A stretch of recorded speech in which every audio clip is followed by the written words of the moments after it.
Okay, folks, this is our featured 4 p.m. speaker, Alana Roberts. She's going to tell us about David Crowther, the ultimate weekend warrior. I grab my notes here. No, I'm just taking off. I'm booking. Bye, guys. Thank you so much for having me. Obviously, I'll introduce Dave in a little bit. Hey. Just briefly, you may have read in my abstract that I was going to bring props, and I did. Right here we see David Crowther's helmet from 1961 and his rallying clipboard. And it's cool. As you'll see, this collection is comprised of so many papers, so many photographs, newspaper clippings. But it's kind of cool to see the stuff that was, touched by Dave, right? That was held in his hands. So 3 years ago today, or rather in September 2021, I experienced my first vintage festival here at the Glen. I can still recall how completely enthralled I was with all of it. The gorgeous cars, the way they smelled, and the way they sounded. It was also the very first weekend that I got to set foot in the IMRRC. As a book lover, I wish I could say that it was the books that first caught my attention, but it was not. It was the energy, the passion that goes beyond cars, racing, even books. It was the people there. I was and I am hooked.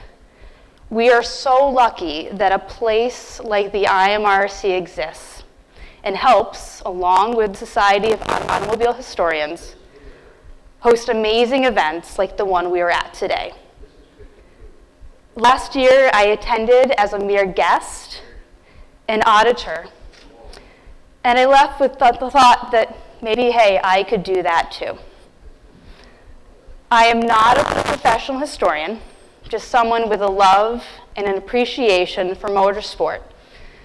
But maybe that is why I think it is so cool today that I get to share a collection of a driver, not a professional, but a true everyman grassroots driver, who I hope you leave today now having gotten to hear a little bit of his story.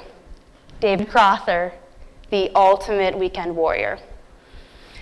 In my presentation, I largely introduced David in the context of his cars, his races, the tracks he spent time on, and the clubs whose membership's own stories are preserved within the collection. I then describe why this collection, not of a driver like Sterling Moss or A.J. Foyt, has a meaningful place in the IMRRC, and how I hope it can inspire others to be donated and cataloged. My husband Trevor met David through our classic mini friend, Mark Law. And after David passed away, Trevor and I were entrusted with boxes of his racing life, numerous programs, countless results, club newsletters, and other ephemera. Some of it we are still going through, so please know that this collection, as I understand it, is only going to continue to grow. To many, it is just papers, cool papers, but papers that may have been bound for the trash, if it weren't for Mark recognizing that Trevor and I, racing nerds, would probably like to see it. Thankfully, that was not the case, and it did, in fact, make its way over the Canadian border to us. I cannot tell you how cool it was the first evening we really dug in. There was so much. We quickly realized that this incredible collection belonged somewhere it could be appreciated by many, so we decided to donate it to the IMRRC. This collection, at least to me, serves as David's life, his racing career, and holds significance. And I hope to honor his legacy and encourage others to spend time telling grassroots motorsports stories. We can't have a racing driver without a race car, of course. And Misty, seen here with David behind the wheel and also Trevor behind the boot, is a pretty incredible car. A 1964 Austin Cooper S with the rare 1071 engine, 549 exported that year, Misty would have been a pretty competitive car for her day. And as you'll see, competitive it was. Misty still exists today in the trusted care of Mark on behalf of David, of course, and his wife Nancy, whose role I will talk about in a little bit, or allow her to talk, as you'll see.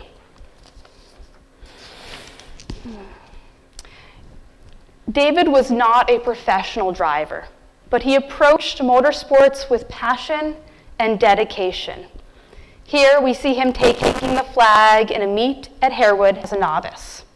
From autocross to ice racing, Dave raced in a variety of disciplines from January to October, spanning 3 decades. David's career began in the 1960s with events like driving skill tests, slaloms, and winter rallies. This decade showcases his early involvement and skills building. Grassroots motorsports events focusing on precision driving, rally navigation, and time challenges reflect the popular style of motorsport at the time in Canada. Events that would not break the bank and could be done with an average entry-level sports car of the time, such as Minis, Triumphs, MGs, and Datsuns.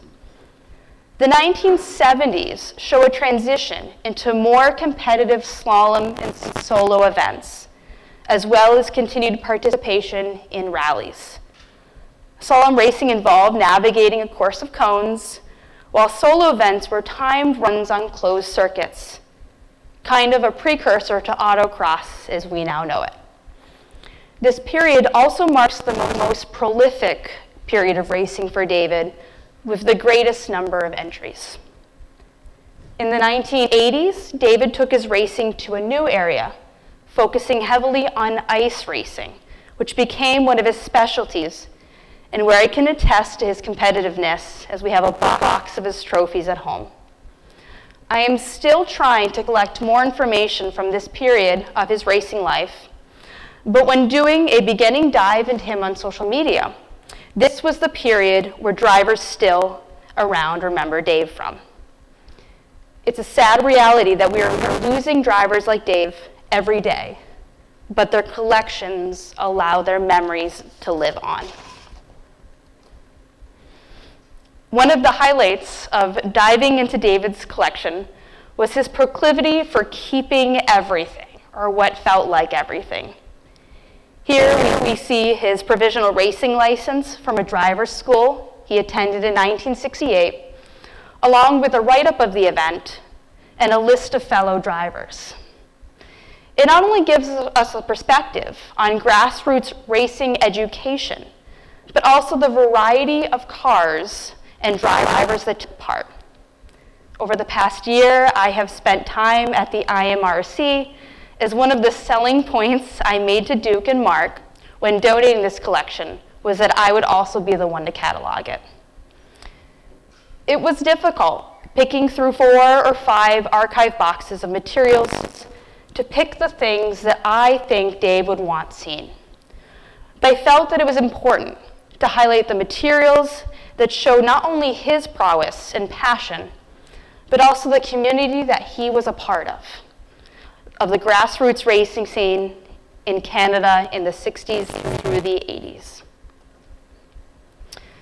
Dave possessed a skill I envy even beyond his ability to throw a Cooper S around.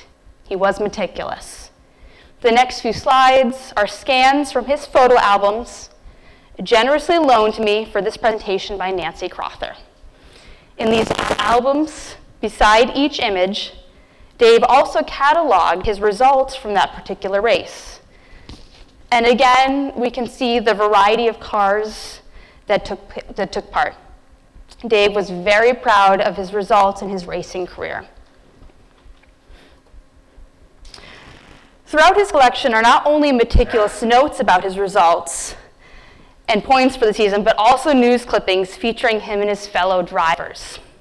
One great clipping that unfortunately did not make this presentation is a clipping about a local solo event causing a stir in the community due to the noise generated, and a letter circulated to the competitors apologizing for having to cut the event short. These were not events at gilded tracks. This was true down and dirty hobbyist racing. And there he is taking the checkered flag. His wife, Nancy, initially gave him a year to get it out of his system. But soon, Nancy herself was equally captivated by the racing world, turning what was meant to be a brief phase into a lifetime of mutual enthusiasm and competition.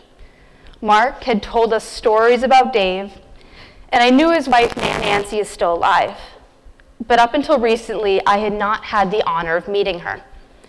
During a trip this year to Canada for Bronte British Car Day, Mark and Trevor surprised me with the opportunity to sit down and talk with Nancy. I was only mildly annoyed that I hadn't had a chance to prepare questions, but it didn't matter.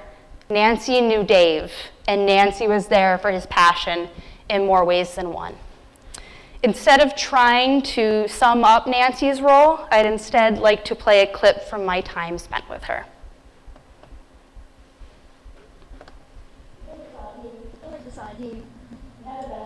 He had a best friend named Colin who had an MG.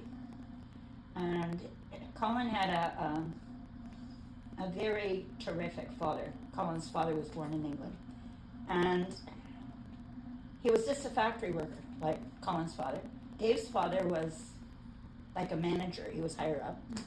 Now, it was Colin's father, not Dave's father. But he said to the boys, Colin and Dave, I'm going to give you boys $500 each for entry fees to go racing. Okay? And in those days, that was okay. And so both of them, they went as a team. Both were red, like Dave's Misty, and then the MG, and they raced. And the year before we got married, he did it. We were engaged, but I said, you got to get it out of your system, because once we're married, like other things, right? But I could tell, like, right from the beginning, like, motorsport was his love. So we did, he decided that's what he wanted, a year of racing. And he thought he'd sort of get it out of the system. But it ended up, immediately went into driving skills, slalom. And we did that for a long time. And did the whole Ontario circuit. And it meant traveling a lot. And we started out very basic. Dave even changed the tires at the event. He put the racing tires in the back seat. We do that now. We didn't have a trailer. That's how we started. And I used to always go with him. I was more or less a crew. Like I'd keep track of all the scoring. I loved doing it. I enjoyed being That there. explains why all the scoring is so neatly written. Well, I don't necessarily agree with that because he was very neat too. Yeah. And he, wasn't he? Very. And very meticulous organized. as well. Yes. So it was probably him, not me. But I've seen both your handwritings. They're both pretty good. yeah, they are. But no. So when he was road racing, I was always involved. Like I enjoyed timing and lap scoring. We belonged to a car club, and I got a reputation for the timing and the lap scoring. So when the car club was doing events, I always got stuck in the timing end of things. Like right from the beginning, I enjoyed cars. I enjoy racing, and I was happy doing what I was doing. In those days, it was very, very few girls that actually competed. It was Funny because when I met my husband, he was also autocrossing, and I sort of started as crew and then wound up racing myself, and actually wound up working in timing for a bit. So it's funny, the parallels you find in a collection like this, the sort of self-insert you find. And the entire interview was not an interview. It was just Nancy telling stories for Dave for 2 hours. And certainly we're going to find a way to incorporate this 2-hour interview into the collection itself as it exists at the IMRRC. Oh, I'm just going to... There we go, technology. So I've briefly described the extent of this collection, but I'd like to highlight the true breadth of it. Single-spaced, size 12 font, the catalog extends 4 pages of programs, race results, entry lists, rules and regulations, newsletters, and numerous other pieces of ephemera, including correspondence. The race results span 3 decades, documenting not just Dave's finishes, lap times, positions, and points, but countless other drivers, potentially someone's father, someone's grandfather, or even someone's grandmother, as women were not immune to the lure of racing in Canada at this time period. Throughout these results, we can also track the evolution of drivers themselves, with women drivers becoming more common into the 70s and 80s, and the types of cars ever changing. The collection also includes local club newsletters, capturing the efforts taken on by a community of like-minded men and women. As an autocross competitor myself, it should not have surprised me the excitement and sometimes the drama these newsletters captured, as well as the sheer number of people they revealed that had to be involved in order to put these events on. Autocross remains a popular motorsport today, and having a collection of rules and regulations from the 1960s onward helps track the development and the evolution of the sport from then to now. I was overwhelmed at the project initially, and definitely had to take it on more than I anticipated, but it was truly a worthwhile endeavor. One thing that struck me is kind of odd, but I think helps demonstrate David's collection how unique it is, are the things kept, or maybe you or I might have tossed them. Banquet tickets to year-end award dinners, and not just that, but the food menus. Dave kept it all. Events such as the 1962 and 1963 Canadian Winter Rally were extremely well documented, including the entry packet, acceptance letter, correspondence, and results. Again, the novice meet at Harewood was equally well documented. A day at Harewood was a chance for amateur drivers to experience the notable track, and events held at Harewood are throughout David's collection. The Midas Muffler Slalom was one of the slalom events in which David participated, offering a platform to better his driving skills. These events, popular in the 60s and 70s, required drivers to navigate a cone course with precision and speed, testing their car control and agility. The event packets included in the collection often have the course diagrams as well, offering insight into early and evolving course design.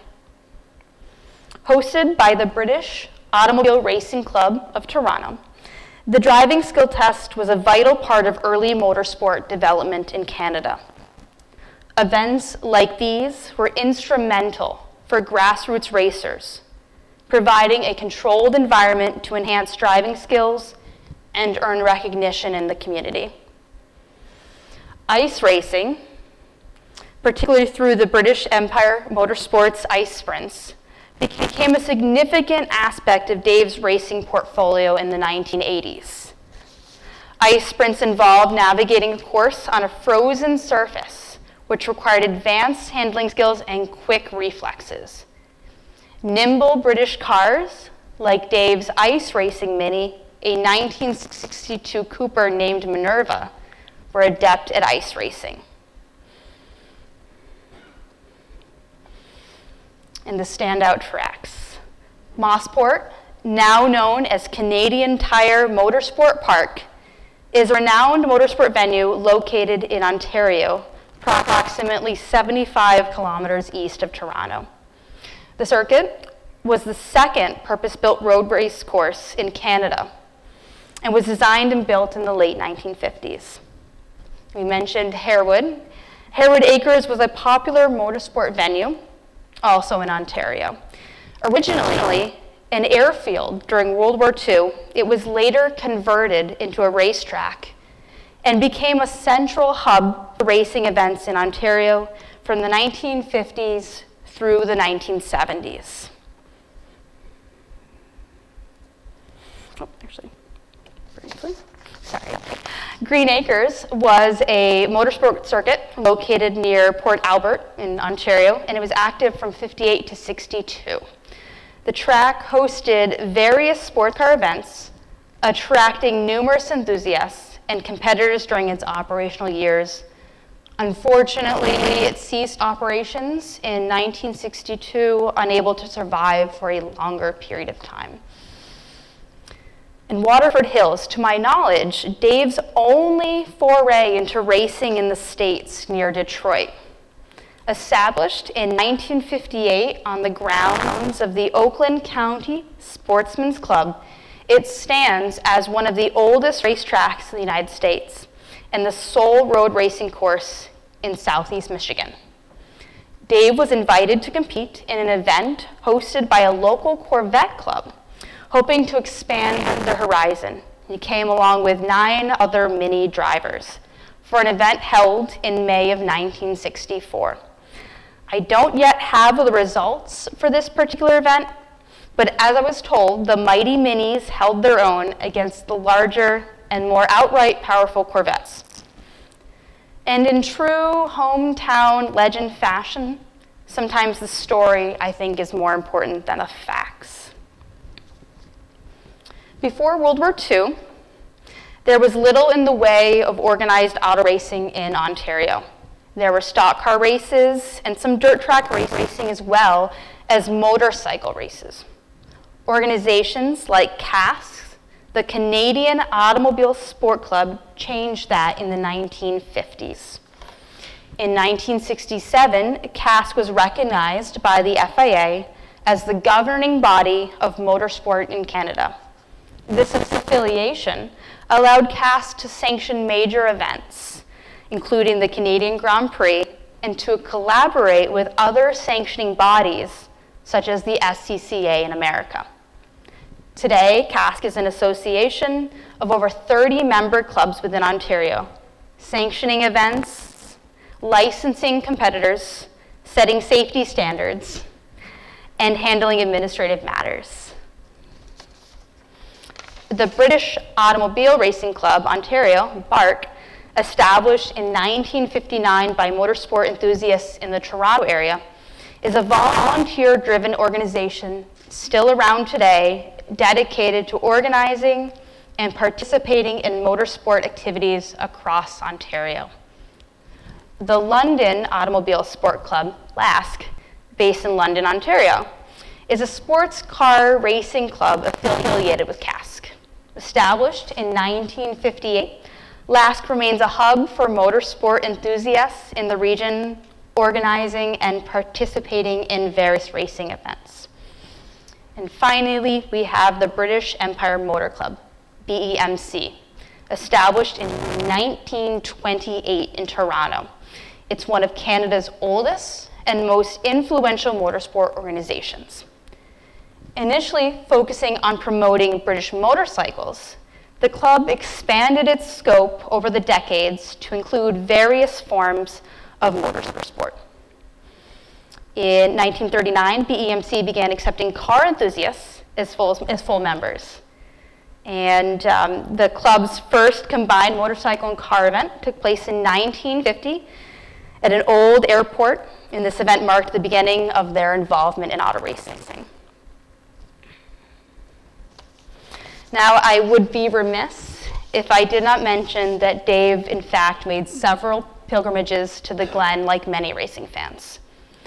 These racing pictures come from his photo albums and show drivers, thanks to Bill Green for identifying these, such as Jack Brabham and Sterling Moss, and local meccas like Smalley's Garage.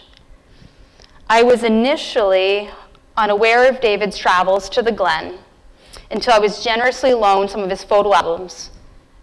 And it was a really cool full circle moment to know that he had journeyed to our backyard to take in the sights and the sounds of the Watkins Glen Grand Prix. David's collection is far more than a mere assortment of old programs, race results, and trophies. It's a rich time capsule that offers us a rare glimpse into the history of grassroots motorsports in Canada. It tells a compelling story of dedication, passion, and the spirit of individuals like David Crowther, who are not professional racers with sponsorships, but ordinary people driven by an extraordinary love for competition and community. Through this lens, we see how they transformed their weekends into competitive pursuits, turning airstrips and frozen lakes into racetracks, and challenging each other not for fame or fortune, but for the sheer thrill of the sport. David Crowther was a quintessential embodiment of this grassroots motorsport spirit. His journey through 3 decades of racing, from driving skill tests and rallies to slaloms and ice races, paints us a picture of a man who thrived on the camaraderie, challenges, and rare excitement that came with motorsport. This was a time when racing was more about innovation and resourcefulness than about technology and big budgets.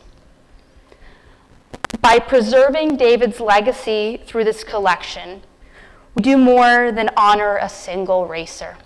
We safeguard an entire chapter of motorsport history that might otherwise fade into obscurity. It is a testament to the everyday enthusiasts who built the racing foundation in Canada. Grassroots events required a team of volunteers, as seen by the list of volunteers in the center, often comprised of mostly the drivers themselves, along with a few good-hearted spouses and friends. And as seen here by one of Dave's many notes on his racing expenditures and budgets, this was not a hobby of unlimited resources. While piecing together this presentation, I've come to realize that we're only scratching the surface. There's more to uncover, more stories to tell, and more details to explore. Collections like these may initially come from one driver, but as you can see here, there are countless drivers who are just waiting to be unearthed from someone's boxes of memories and join the IMRRC's archives. I can't tell you where we go from here, but I hope this collection reminds us all that from humble beginnings, stories worth telling can grow. And as you can see, this is what I mean. We've got lists of entries. They actually have biographies of some of the drivers themselves, and this just makes up 1/100th of this man's collection. Thank you to the IMRC, to Duke, Bill, Mark, Dwayne, Kip, of course, Nancy and David Crowther, Mark Law, Trevor, and all the other drivers whose stories are yet to be told. Thank you.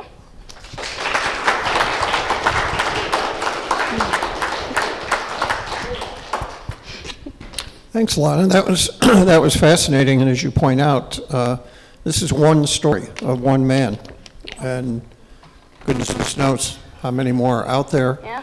And we at the IMRRC are always ready, willing, and quite happy to receive material like this and preserve the legacy of those people. So, does anyone have any questions for Alana? That's it. The motocross is a venue I've heard a lot about. I've seen small smatterings. You're involved in it. Which In an autocross, do you mean national? I mean, like we talk about as in the state of New York, for example, or in Broward County, or does everybody have any feel? Yeah, I would say at every competition, there's probably, what do you want to say, 60 drivers. Yep.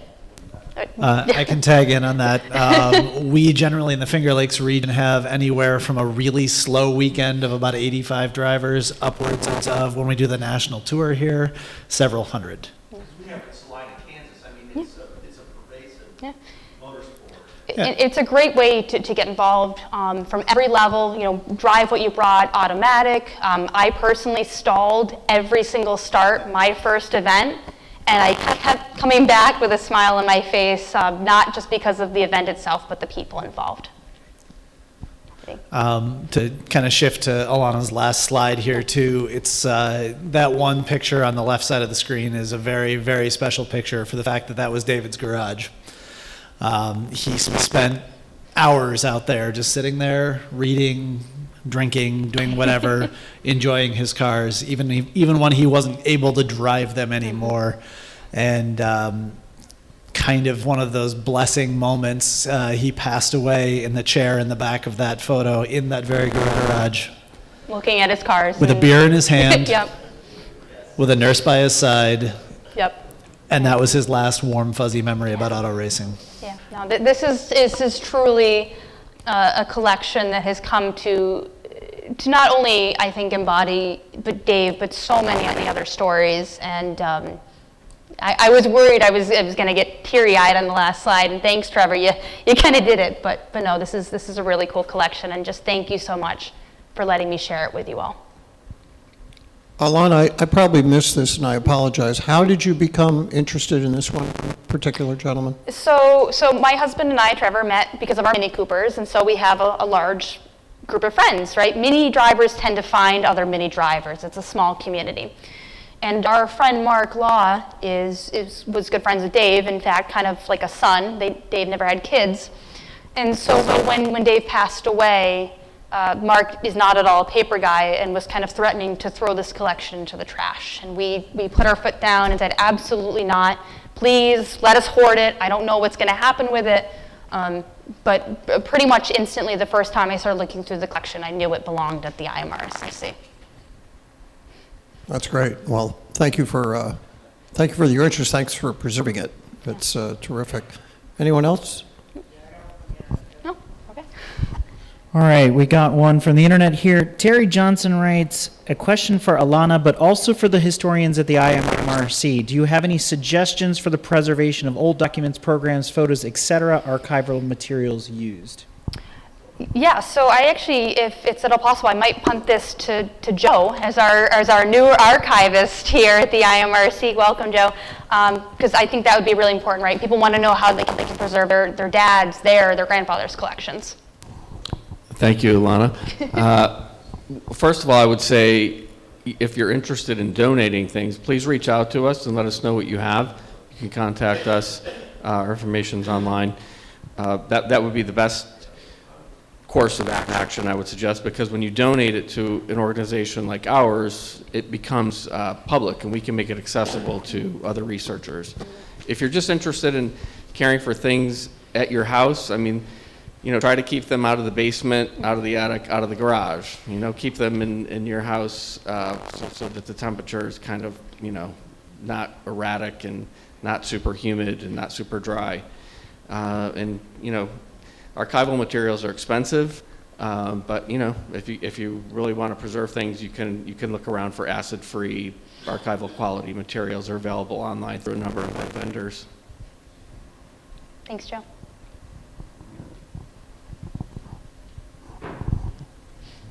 Anyone else? Well, thank you again. That was terrific. Oh, one more. Sorry. I'm sorry. Yeah, Paul.